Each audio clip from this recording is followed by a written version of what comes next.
Welcome back. In the name of God, origin of being, source of eternal word and most Holy Spirit. Amen.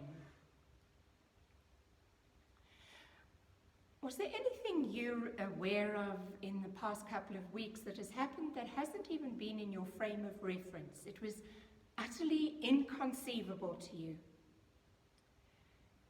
I have to admit there has been something like that in my own life. The very heroic intervention of some of our local taxi drivers. By local, I mean South African taxi drivers of minibuses with their little minibuses during the recent rioting and looting.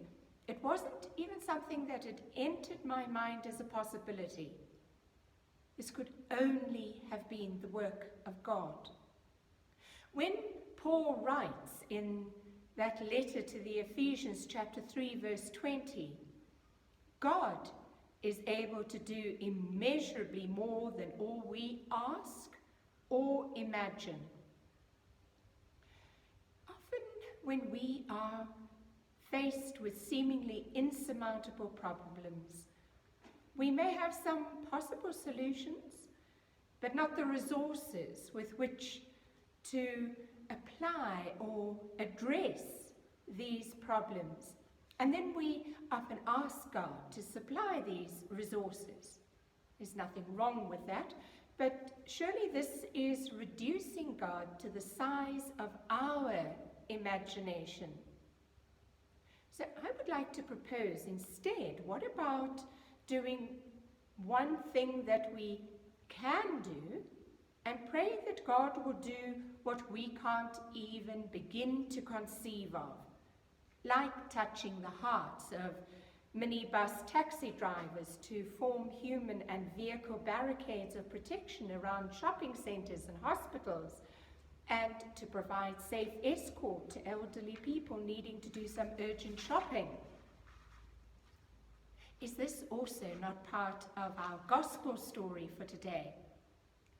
What if that boy with the 5 small barley loaves and 2 small fish in John chapter 6 verse 9, what if he'd said to himself when he overheard the conversation about Jesus saying, go and get something to feed all of these people, what if he'd said to himself, well, what I have is so small, it won't make any difference.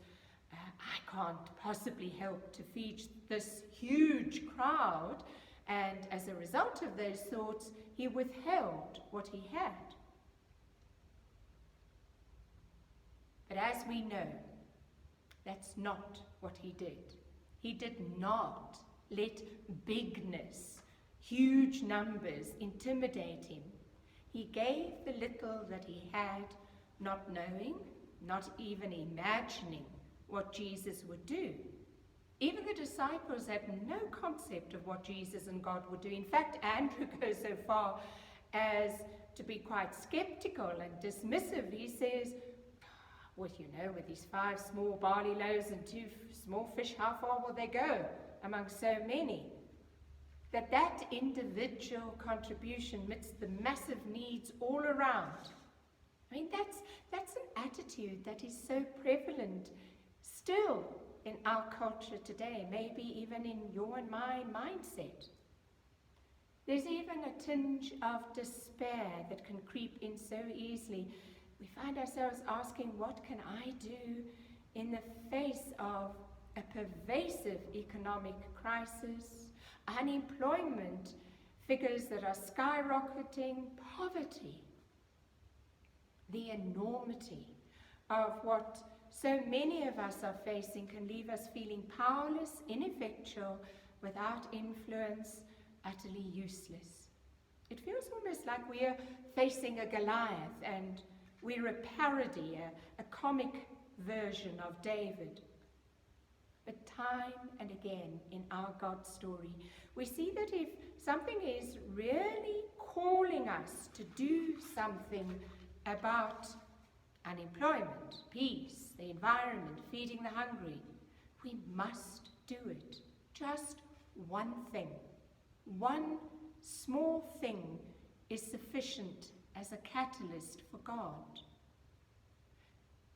The problem is that very few of us really believe that small things are even vaguely effective.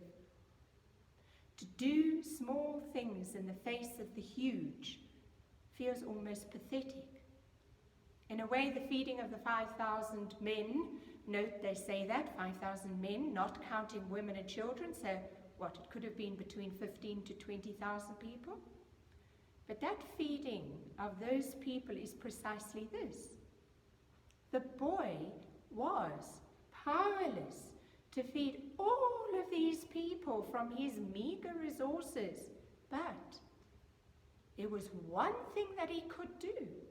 He could give these little breads, these tiny fish to Jesus, who had asked for whatever was available. And the boy did, with no idea at all of what would happen, if anything. There's a story from the Hindu tradition which further underscores the heresy of powerlessness.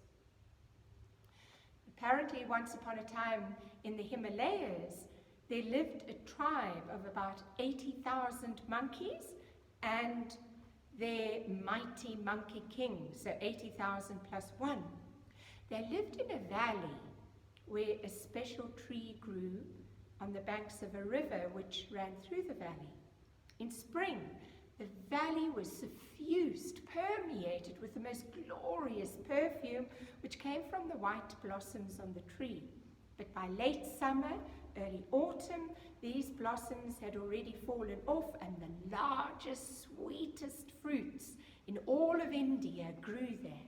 And the monkeys rejoiced to have this precious food and fruit to feed them. Now, the monkey king had warned all of the monkeys not to tell anybody about these fruits or to give anybody the fruit outside of the valley, because the monkey king feared the greed and the destructive nature of human beings. But one early autumn, unbeknown to the monkeys, one of the fruits fell into the river, and the current took it all the way out of the valley to where the human king liked to bathe in the river.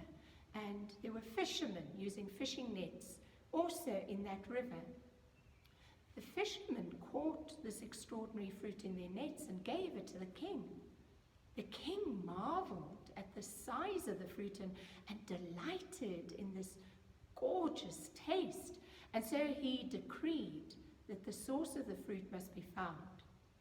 Within days, the tree had been found in the valley. So the king came along with some of his soldiers, but he was horrified that mere monkeys were eating this heavenly fruit. And so he decided that they would return the next day with his army, and they would be suitably weaponed, and they would kill all the monkeys. He left some soldiers at the entrance to the valley. The monkeys were distraught. How were they going to escape? The river was too broad for them to be able to jump across to the other side to escape. They couldn't escape through the one and only entrance to the valley because there were soldiers there. But the Monkey King had an idea, because he was the largest and the strongest of the monkeys. They would make during the night a long vine. He would tie it to his ankle, early hours of the dawn, just as it was getting light. He would climb to the top of the fruit tree, and gathering all his strength, he would give a mighty leap across the river, and there was just one other tree on the other side. He would jump onto there, tie the vine, and then all 80,000 monkeys would clamber across. So the Monkey King did precisely this in the early hours, just as it was starting to be dawn. And as he got to the other tree, he suddenly realized the vine was just too short. He would not be able to tie it to that other tree.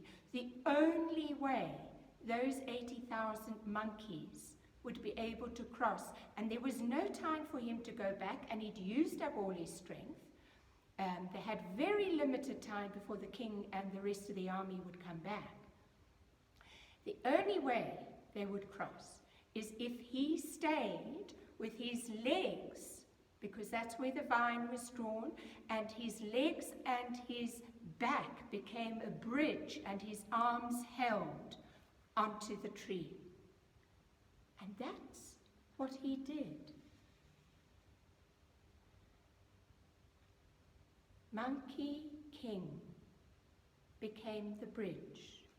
80,000 monkeys raced across the vine, his mighty legs and his back.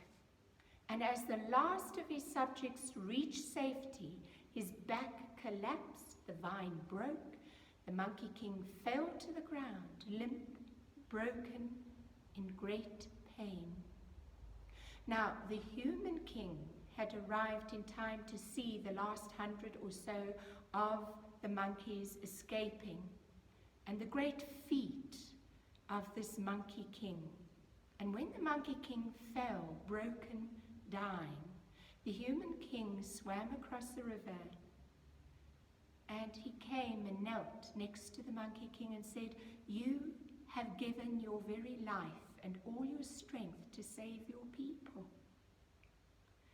And the Monkey King replied and said, "I had to do whatever I could to save them. My joy is that they are all safe. Now I can rest." You see, human king, it is love, not power, that makes a great king. What did the Monkey King have with which to respond to a force far beyond his own? He only had his own body and strength, 2 trees, and a vine rope with which to save 80,000 monkeys from a human king's weaponed army. Of course it was impossible. Of course it was crazy. Of course the odds were insurmountable. It couldn't be done. But he took all that he had: a vine rope, his body, and 2 trees. And then the questions change, you see. It's no longer a matter of, will I succeed? Am I stronger? Am I braver? Do I have more weapons? The questions become, are we doing everything we can with what we already have? Are we willing to do everything we can do for as long as it takes? Joan Chittister, in her book Welcome to the Wisdom of the World, she says, "The sight of goodness undeterred has more power than all the forces on earth arrayed against it." No one is truly powerless. Power resides too in being a solitary, unremitting presence, witnessing to another way of living. Figuratively, to put our backs into the effort it takes to be the difference the world needs, by using what we do have to do what we can do to cherish life, one person at a time. Offer your equivalent, metaphorically, of 5 small barley loaves and 2 fish to whomever has need, in a vast ocean of need, yes, but without measuring the success of addressing the needs of everyone or saving all in need, but believing that the small, persistent offering of what we do have can and does make a lasting difference because of God. Amen.